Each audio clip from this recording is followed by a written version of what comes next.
श्री कृष्ण जन्मभूमि पर बने मंदिर को आखिर किसने गिराकर कर दिया चकनाचूर और बना दिया ईदगाह मस्जिद? हम सभी को पता है कि वो और कोई नहीं औरंगजेब था। और ये बात भी सच है कि भगवान श्री कृष्ण का मूल जन्म स्थान था कंस का कारागार। जी हाँ, कंस का कारागार, जहां पर निर्दयी कंस ने श्री कृष्ण जी के माता पिता को बंदी बनाकर रखा था और उन्हें यातनाएं दी जाती थी। और वही कारागार है इस ईदगाह के नीचे। भगवान श्री कृष्ण की भूमि सभी हिंदू भक्तों के लिए पवित्र है।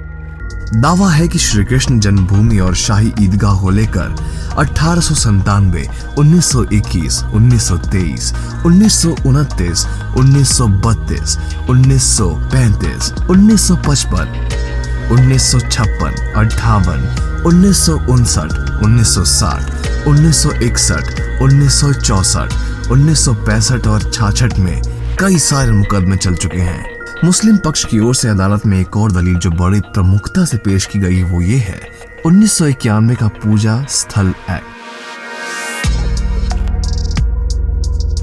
मुस्लिम पक्ष के मुताबिक इस एक्ट में साफ तौर पर कहा गया है कि देश में 1947 से पहले धार्मिक स्थलों को लेकर जो भी स्थिति थी वह उसी तरह बरकरार रखी जाएगी, उसमें कोई छेड़छाड़ नहीं की जाएगी।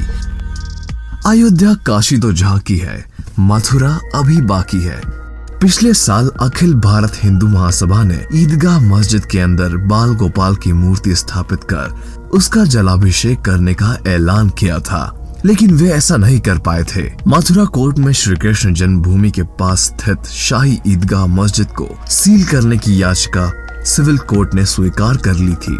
ऐसी एक नहीं कई याचिकाएं हैं। ये विवाद कुल मिलाकर 13.37 एकड़ भूमि के मालिकाना हक के बारे में है, जिसमें से 10.9 एकड़ जमीन श्री कृष्ण जन्म स्थान के पास और 2.5 भूमि शाही ईदगाह मस्जिद के पास है। इस वाद विवाद में कोर्ट ने 4 संस्थाओं को नोटिस दिया था।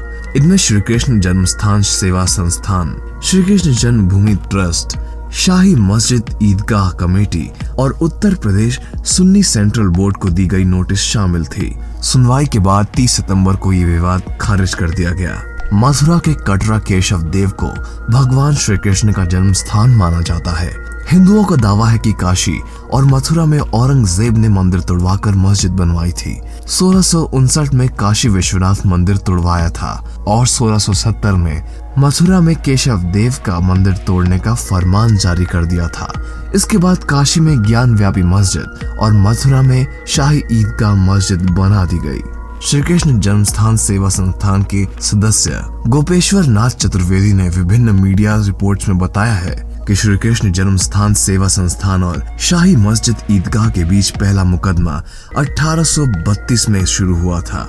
उताउल्लाह खान ने 15 मार्च 1832 में कलेक्टर के यहाँ प्रधान पत्र दिया, जिसमें उन्होंने कहा कि 1815 में जो नीलामी हुई है उसको निरस्त किया जाए, ईदगाह की मरम्मत की अनुमति दी जाए। 29 अक्टूबर 1832 को कलेक्टर W.H. टेलर ने आदेश दिया, जिसमें नीलामी को उचित बताया गया और कहा कि मालिकाना हक पट नीमल राज परिवार का है। इस नीमली जमीन में ईदगाह भी शामिल है।